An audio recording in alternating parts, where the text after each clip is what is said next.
Modi supporter संघ मां भारती एवं भारतीय जनता पार्टी को समर्पित टीम है, जिसका उद्देश्य मां भारती को विश्व गुरु बनाना एवं माननीय प्रधानमंत्री नरेंद्र मोदी जी के किए गए कार्यों को जन जन तक पहुंचाना। सोशल मीडिया के माध्यम से प्रधानमंत्री जी के सभी कार्यों का प्रचार प्रसार करना टीम मोदी सपोर्टर संघ भारत का नंबर 1 संगठन है। टीम मोदी सपोर्टर संघ आई गईले भाई, टीम मोदी सपोर्टर संघ आई गईले भाई।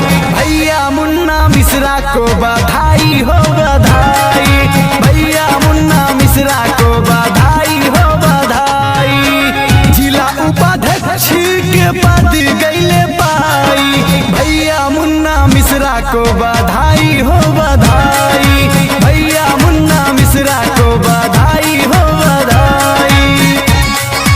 देश में दिखेगा एक अलग ही रंग जब साथ मिलकर आएंगे मोदी सपोर्टर संघ।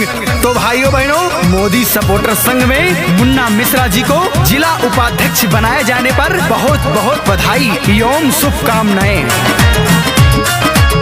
राष्ट्रीय अध्यक्ष करण सिंह भैया, अनिल यादव महामंत्री बने सहैया। राष्ट्रीय अध्यक्ष करण सिंह भैया, अनिल यादव महामंत्री बने सहैया। कमल चौहान संगठन मंत्री भाई, कमल चौहान संगठन मंत्री भाई। भैया मुन्ना मिश्रा को बधाई हो बधाई, भैया मुन्ना मिश्रा को बधाई हो बधाई।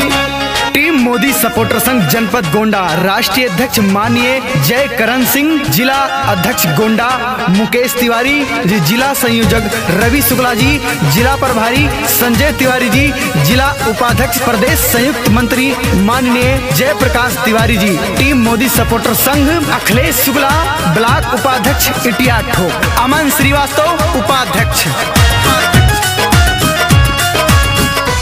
संभर यादव जी उपाध्यक्ष बाटे, विश्वनाथ प्रताप सिंह मदद करे साथे।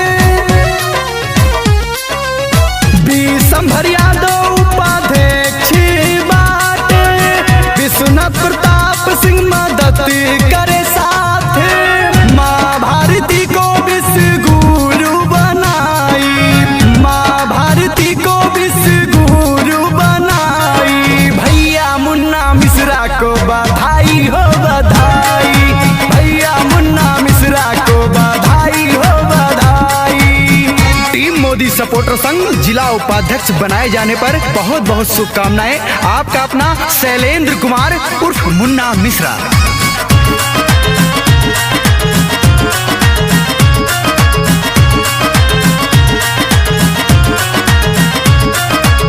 प्रदेश संयुक्त मंत्री जय प्रकाश